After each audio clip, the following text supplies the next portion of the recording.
చర్మానికి సంబంధించి చాలా రకాల వ్యాధుల్లో మనకి ఈ సోరియాసిస్ ఒకటి. అది ఎవరికి వస్తుందనే ఒక ప్రశ్న ఏమి లేదండి, ఎవరికైనా రావచ్చు. అది ఆటో ఇమ్యూన్ డిజార్డర్. అంటే ఒక్కొక్కరికి ఒక్కో చోట రావచ్చు. కొంతమందికి తలలో వస్తుంది, దానికి స్కాలప్ సోరియాసిస్ అంటారు. కొంతమందికి అరచేతుల్లోనూ అరిపాదాల్లోనూ వస్తుంటుంది, దీన్ని పామ్ సోరియాసిస్ అంటారు. తర్వాత కంప్లీట్ బాడీకి కూడా వచ్చే అవకాశాలు ఉంటాయి. కానీ ఓపికగా వాళ్ళు ఔషధాలు తీసుకోవడం కానీ, చెప్పినవి చేసుకోవడం కానీ, చెప్పిన చికిత్సలు ఆచరించడం కానీ చేసినట్లయితేనే, ఇంకా ఇది వరకు కూడా దీన్ని క్లినిక్స్ లో తీసుకెళ్లి వాళ్ళకు ఇన్పేషెంట్ గా పెట్టుకొని చేయాల్సిన అవసరాలు ఉండేవి. ఇప్పుడు అలా కాకుండా వాళ్ళకి వచ్చి చిన్నపాటి గైడెన్స్ ఇస్తూ మొబైల్లో కావాల్సిన విధానం అంతా చెప్తూ వాళ్ళకి ఇంట్లోనే వాళ్ళు చేసుకునేటట్టు చేయొచ్చు కూడా. అంటే ఒకటి అలోపతి అని, ఆయుర్వేదము, హోమియోపతి, సిద్ధ, యునాని, ఇలా రకరకాలు ఉన్నాయి. కానీ ఏదైనా దీనికి అన్నిటికంటే పరిపూర్ణమైన వైద్య విధానం ఆయుర్వేదం. Welcome to I dream. నేను ఉదయశ్రీ. అసలు సోరియాసిస్ అంటే ఏంటి, సోరియాసిస్కి సంబంధించి పూర్తి అవగాహన కల్పించి ఆయుర్వేదంలో దీనికి ఎటువంటి చికిత్స ఉంది తెలియజేయడానికి మనతో ఉన్నారు అమృతం ఆయుర్వేద నిలయం నుంచి ఆయుర్వేద వైద్య నిపుణులు డాక్టర్ సుబ్రహ్మణ్యం గారు. మాట్లాడదాం. నమస్తే సార్, వెల్కమ్ టు. నమస్తే అమ్మా. నమస్తే. చర్మానికి సంబంధించి చాలా రకాల వ్యాధుల్లో మనకి ఈ సోరియాసిస్ ఒకటి. కానీ చాలా ఇబ్బంది పడుతూ ఉంటారు సోరియాసిస్ వచ్చిన వాళ్ళు. చూడ్డానికి కూడా ఏదోలా ఉంటుంది, వాళ్ళని ముట్టుకుంటే మళ్ళీ వస్తుందేమో అని చాలా మందికి అనుమానాలు కూడా. అసలు ఈ సోరియాసిస్ అంటే ఏంటి, ఎందుకు వస్తుంది సోరియాసిస్, ఎవరికి వస్తుంది సార్? అది ఎవరికి వస్తుందనే ఒక ప్రశ్న ఏమి లేదండి, ఎవరికైనా రావచ్చు. అది ఆటో ఇమ్యూన్ డిజార్డర్.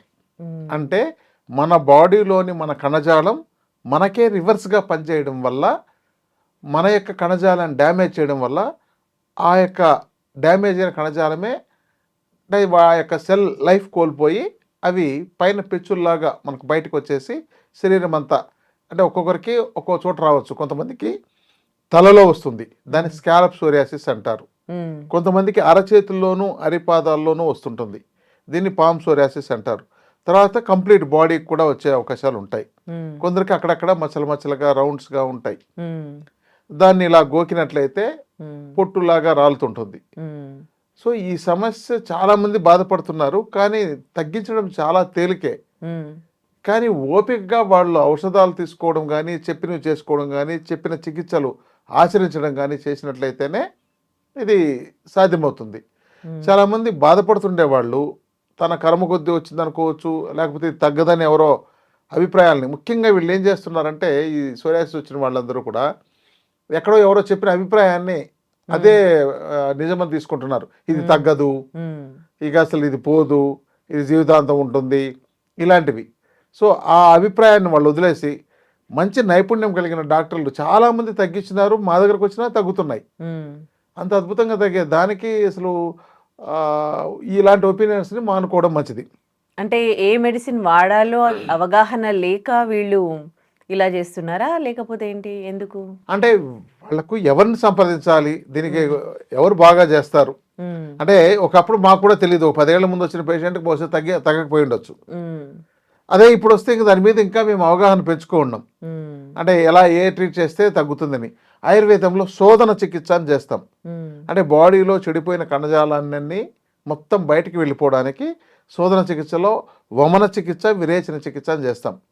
ఇంకా ఇది వరకు కూడా దీన్ని క్లినిక్స్ లో తీసుకెళ్లి వాళ్ళకు ఇన్పేషెంట్ గా పెట్టుకొని చేయాల్సిన అవసరాలు ఉండేవి. ఇప్పుడు అలా కాకుండా వాళ్ళకి వచ్చి చిన్నపాటి గైడెన్స్ ఇస్తూ మొబైల్లో కావాల్సిన విధానం అంతా చెప్తూ వాళ్ళకి ఇంట్లోనే వాళ్ళు చేసుకునేటట్టు చేయొచ్చు కూడా. చేసుకొని విరేచనాలు చేయించుకుంటే అది మొత్తం క్లీన్ అవుతుంది. తర్వాత వమనం చేయించుకుంటే, ఒక్క వమనం చేసుకోవాల్సిన రోజు మాత్రం మన హాస్పిటల్లోకి వస్తే వమనం చేసి తర్వాత మందులు ఇస్తాం. వమనం అంటే వాంతి చేయించడం. ఆ లోపల ఉన్న చెడు కణజాలం, చెడిపోయిన కణజాలం, డెడ్ కఫం, మృత కణజాలం అనొచ్చు, ఇవన్నీ కూడా మన శరీరంలో పేర్కొని ఉంటాయి. అవన్నీ వామిటింగ్ త్రూ వస్తాయండి. అంటే దాన్నే కఫదోషం అంటారు, లేకపోతే దుష్ట కఫం అంటారు, రకరకాలుగా పేర్లు ఉన్నాయి. అది వామిటింగ్ ద్వారా చేస్తే ఆ కఫం అంతా ఎక్కువ బయటకు వచ్చేస్తుంది. అంటే ఇప్పుడు మన శరీరం అంతా ఒక కఫంతోనే ఎక్కువగా తయారై ఉండేది. ఫంక్షనింగ్ విధానం అంతా వాతము, ప్రాసెసింగ్ విధానం అంతా పిత్తము. ఇంకా మిగతా ఫార్మేషన్ అనేదంతా కఫంతోనే మెటీరియల్. దీంతో మంచి కణజాలం, చెడు కణజాలం. ఎందుకంటే ఇక ఆయుర్వేదంలో కఫ దోషాలు, దాంతో వచ్చే దోషాలు, దాని గురించి చెప్తే చాలా మందికి అర్థం కాదు. కాబట్టి కామన్గా మనకు అర్థమయ్యేటట్టు చెప్పాలంటే మన యొక్క లైఫ్ ఉండాల్సిన కణజాలం చెడిపోయి, చనిపోయి దాని యొక్క డెడ్ సెల్ లాంటివి మనకు అవి పేర్కొని అవి పొట్టు పొట్టుగా బయటకు వస్తాయి. ఇది వాళ్ళకి అర్థమయ్యే భాషలో చెప్పాలంటే. అంటే కొంచెం కొంచెం ఉన్నప్పుడు రారా వాళ్ళు, చాలా ఎక్కువైపోయాకే వస్తారా? అంతే కదా, కొంత వచ్చినప్పుడు నెగ్లెక్ట్ చేస్తారు. ఇంకా సివియర్ అయినప్పుడు ఎవరైనా డాక్టర్ ఉన్నారేమో చూస్తారు. అప్పుడు ఒక్కొక్కరు ఒక్కొక్క విధంగా. ఇప్పుడు ఒకటి కన్ఫ్యూజన్, దేనిలో చికిత్స చేసుకోవాలి. ఒకటి ఇప్పుడు మనకు ఈ యొక్క వైద్య విధానాలన్నీ కూడా మన ఇండియాలోనే ఒక 40-50 ఉంటాయి. అవును. అంటే ఒకటి అలోపతి అని, ఆయుర్వేదము, హోమియోపతి, సిద్ధ, యూనాని, ఆక్యుప్రెషర్. మేమెవరో ఆక్యుప్రెషర్తో తగ్గిస్తామంటారు, కొందరు ఆక్యుపంచర్తో తగ్గిస్తామంటారు, కొందరు ఏదో లేపం వేస్తారంటారు, యోగా చేస్తే తగ్గుతుందంటారు, మెడిటేషన్ చేస్తే తగ్గుతుంటారు. ఇలా రకరకాలు ఉన్నాయి. కానీ ఏదైనా దీనికి అన్నిటికంటే పరిపూర్ణమైన వైద్య విధానం ఆయుర్వేదం. ఈ ఆయుర్వేదంలో ఏంటంటే మూలాల నుంచి, ఎందుకంటే ఇది ఒక ఆహారం లాంటిది. మన ఆహారమే మన శరీరాన్ని కాపాడుతుంది. కాబట్టి ఇది లోపల ఉన్న దోషాలనండి బయటికి పంపించి శోధన చికిత్స చేసి తర్వాత శమన చికిత్స అంటారు. శమన చికిత్స అంటే ఆ యొక్క చెడిపోయిన భాగాలన్నింటినీ బాగు చేయడం. ఇక్కడ రక్తాన్ని శుద్ధి చేసి వాళ్ళ యొక్క మాంసధాతువుని బాగా ఆరోగ్యకరంగా తయారు చేసినట్లయితే వాళ్ళకు అప్పుడు ఈ ప్రాబ్లం తగ్గుతుంది. ఇది తగ్గిన వాళ్ళు చాలా మంది ఉన్నారు కూడాను. అంటే డైట్ ఏమైనా చేయాలా ఇప్పుడు ఆయుర్వేదం మెడిసిన్ తీసుకుంటే? అవును, చేయాలి కదా. ఇప్పుడు దాన్ని ఏదైతే దృష్టి చెందిస్తుందో, ఏదైతే పెంచుతుందో, రోగాన్ని పెంచుతుందో వాటిని ఆపమంటాం. ఎందుకంటే ఇక్కడ చింతపండు లాంటివి కానీ, గోంగూర లాంటివి కానీ, నిమ్మరకాయలు లాంటివి పులుపు పదార్థాలు. ఇప్పుడు మనకు పులుపు పదార్థం ఏం చేస్తుంది, మన శరీరానికి రంగుని తీసుకొస్తుంది. సో ఇప్పుడు ఈ యొక్క తీసుకొచ్చే ప్రాసెస్లో ఆ యొక్క కణజాలం బాగాలేకపోయినప్పుడు వాటిని అది బయటకు తీసుకొచ్చి పెడుతుంది.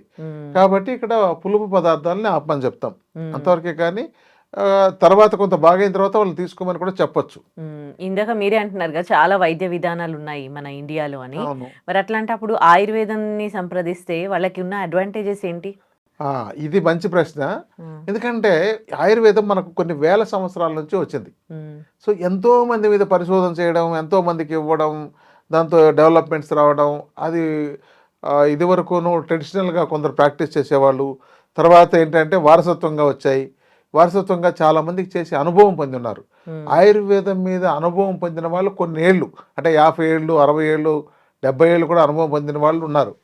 మీకు అదే ఆధునిక వైద్యం వచ్చేసరికి వాళ్ళు పర్టికులర్గా ఏ డెర్మటాలజీ చదువుకున్న వాళ్ళు మాత్రమే చేయగలుగుతారు. ఇక మిగతా వాటిలో కూడాను వాళ్ళకి సబ్జెక్ట్ లేనిది, కానీ వారసత్వంగా కొంత వాళ్ళకు జెనెటిక్గానే వాళ్ళకు ఒక వైద్య విధానం అనేది, వైద్యం ఎలా చేయాలనేది తెలిసిన వాళ్ళు చాలామంది ఉన్నారు. వాళ్ళ ద్వారానే ఒక ఆయుర్వేద సబ్జెక్ట్ అంతా డెవలప్ అయిందని చెప్పొచ్చు. ఇప్పుడు 1980s బిఫోరు చిన్న చిన్న డిగ్రీలు ఉండేవి, తర్వాత డిగ్రీస్ ఇస్తున్నారు. ఎందుకంటే దాంతో బాగా నేర్పించి ట్రైన్ చేసి ఇస్తున్నారు. కాబట్టి దీంతో ఇప్పుడు చాలామందికి ప్రచారం రావడం, ఎక్కువ మంది పేషెంట్లకు చేయడం, వాళ్ళలో మంచి ఫలితాలు చూడడం, ఇవన్నీ కూడా అనుభవపూర్వకంగా తెలుస్తోంది. కాబట్టి ఆయుర్వేదంలో ఇవి ఆహారం లాంటి పదార్థాలే, ఏ హాని చేయగలిగేవి కావు. కానీ చాలా కాలం వాడాల్సి వస్తుంది కదా ఆయుర్వేదంలో మెడిసిన్. అంటే అన్నిటికీ ఉండదండి. ఇప్పుడు అంటే ఇది వాళ్ళ యొక్క అనుభవం మీద ఆధారపడి ఉంటుందండి. ఇప్పుడు మేము ఒక 20 ఏళ్ళ ముందు ప్రారంభించిన సమయంలో ఒక్కొక్క సమస్యకు చాలా తల్లపట్టుకోవాల్సి వచ్చేది. తెలియదు మాకు, సబ్జెక్ట్ అర్థం కాదు. రెండవది ఏంటంటే చాలామందికి అనుభవం చేసి ఉండదు, దానివల్ల తెలిసేది కాదు. ఇప్పుడు కొన్ని రోజులు కొంతమందికి చేయడం ద్వారా, మిగతా సెమినార్లు, వర్క్షాప్స్ అటెండ్ అవ్వడం ద్వారా ఏ మెడిసిన్స్ బాగా పనిచేస్తున్నాయి, ఒక ఇంగ్రీడియంట్ని యాక్టివ్గా ఎలా పనిచేయించేటట్టు చేసుకోవచ్చు, వాటిని ఎక్స్ట్రాక్ట్ ఎలా తీసుకోవచ్చు, ఇవన్నీ తీసుకొచ్చి వాటిని మనం బేరీజ్ వేసుకొని తయారు చేసి మనం మెడిసిన్ ఇవ్వడం ద్వారా, వాళ్ళకు ప్రాపర్గా గైడ్ చేయడం ద్వారా, కమ్యూనికేషన్, ఇదివరకు కమ్యూనికేషన్ కన్నా ఇప్పుడు బాగా పెరిగింది. కాబట్టి వాళ్ళకు చాలా కమ్యూనికేట్ చేసి బాగా చేయొచ్చండి. సోరియాసిస్ అనేది బాగా తగ్గగలిగే, పూర్తిగా కూడా నయం కాగలిగే అవకాశం ఉండేది. రెండవది, ఇది నెగ్లెక్ట్ చేస్తూ పోతే ఇంకా సోరియాటిక్ ఆర్థరైటిస్ అని, ఇప్పుడు రుమటాయిడ్ ఆర్థరైటిస్ లాగానే ఇది సోరియాటిక్ ఆర్థరైటిస్ అంటారు. అంటే రుమటాయిడ్ ఆర్థరైటిస్ ఎలా అన్ని చోట్ల జాయింట్స్లో వాపులు ఎలా వచ్చేస్తాయో, ఈ సోరియాటిక్ ఆర్థరైటిస్ కూడా అలాగే వచ్చేసే అవకాశాలు ఉంటాయి. అంటే ఇది ఆటోఇమ్యూన్ ప్రాబ్లం, అంటే వాళ్ళ యొక్క శరీర కణజాలమే వాళ్ళని రివర్స్గా పనిచేయించి వాళ్ళకు చెడుపు చేసేది కాబట్టి, రోగం తెప్పించేది కాబట్టి ముందు వాటిని సరిచేయించి, అంటే ఆ చెడు వాటిని అన్నింటిని బయటికి పంపించి మంచి వాటిని, ఆరోగ్యవంతమైన వాటిని శరీరంలో అభివృద్ధి చేయడం ద్వారా ఈ రోగాన్ని సమూలంగా లేకుండా చేయొచ్చండి. ఓకే. సోరియాటిక్ ఆర్థరైటిస్ అంటే అదేంటి? దానివల్ల ఏమవుద్ది? అంటే మా జాయింట్స్లో నొప్పులు వస్తాయి, మొత్తం మోకాళ్ళలో కానీ అన్ని జాయింట్స్లోనూ, మోచేతులు, మణికట్టు, అన్ని చోట్ల ఆర్థరైటిస్. ఆర్థరైటిస్ అంతే. ఇప్పుడు మనకు రొమటాయిడ్ ఆర్థరైటిస్ అంటారు కదా, సేమ్ అదే లక్షణాలు దీనిలో ఉంటాయి అన్నమాట. నెగ్లెక్ట్ చేయొద్దు అన్నమాట. కాబట్టి చేయించుకుంటే చాలా బాగుంటుందండి. అదే సివియర్ అయిపోయి ఇంకా వేరే వేరే ఆర్గాన్స్ కూడా ఫెయిల్ అయ్యేంత అవకాశాలు కూడా వెళ్తాయి, అంటే చాలా కాలం పాటు రోగం ఉన్నట్లయితే. కాబట్టి దీన్ని ఆ యొక్క ఎవరో చెప్పిన అభిప్రాయాలను వదిలేసి సరైన చికిత్స తీసుకుంటే తగ్గుతుంది అనే అభిప్రాయం వాళ్ళు పెంచుకోగలిగితే వాళ్ళు ఎక్కడైనా మంచి నైపుణ్యం కలిగిన వైద్యుల దగ్గర చేసుకోవచ్చు, మా దగ్గరకు వచ్చినా చేయగలుగుతాం. Right. Thank you so much అండి, మాకు సోరియాసిస్కి సంబంధించి అవగాహన కల్పించినందుకు. నమస్తే అమ్మా. నమస్తే. మీకు కూడా సోరియాసిస్ ఉన్నట్లయితే, మీకు తెలిసిన వాళ్ళకి ఎవరికైనా సోరియాసిస్ ఉన్నట్లయితే కింద స్క్రోల్ అవుతున్న నంబర్స్కి కాల్ చేసి డాక్టర్ గారిని సంప్రదించండి. And for more videos, Please subscribe to iDream. Please subscribe to iDream. Please subscribe iDream. And please subscribe to iDream. For more videos, subscribe to iDream. please like, share and subscribe to the channel. Congratulations, iDream. Subscribe to iDream. Subscribe to iDream. So subscribe to iDream Media.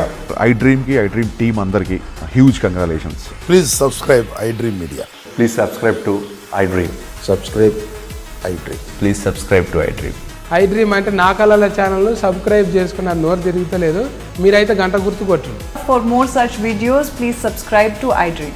Subscribe to iDream. Please subscribe to iDream. Please subscribe iDream Media. Please do subscribe to iDream. Please subscribe to iDream Media. For best entertainment and information, please subscribe iDream. And don't forget to subscribe to iDream.